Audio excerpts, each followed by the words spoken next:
Greetings, players! The 8.1 update is going to add to your motor pools the vehicles of the first tank-building nation. In this episode, we will take a closer look at their features.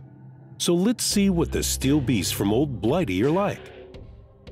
The British tank designs were influenced by two opposing concepts of tank tactics in the middle of the 20th century.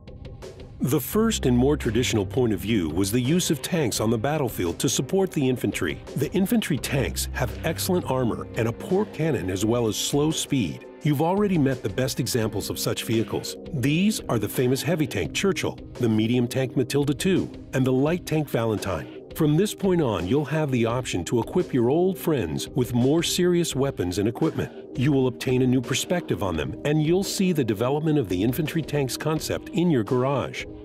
The other significant concept of tank usage emphasized mobility, in which tanks would do fast raids in the enemy rear areas. Cruiser tanks have thinner armor, whilst their speed is higher. Players have already met tanks of this branch. These are the air-mobile tank Viertracht, the cruiser tank Crusader, and the heavy Cromwell, and of course, the tank known by everyone who has an interest in tank history, Comet. This was the best British tank to see service in World War II, and this heavy cruiser laid the way for the capital or universal tank.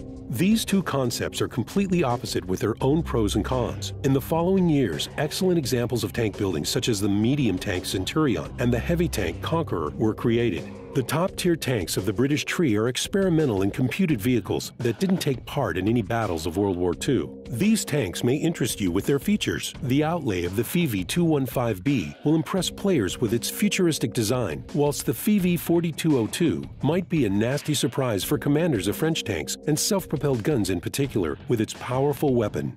In the following episodes, we are going to take a closer look at the history of tank building in the United Kingdom. We will tell you about lots of tactical uses for each tank of this tree on the battlefield. In addition, we will tell you about changes that you will see in the next update.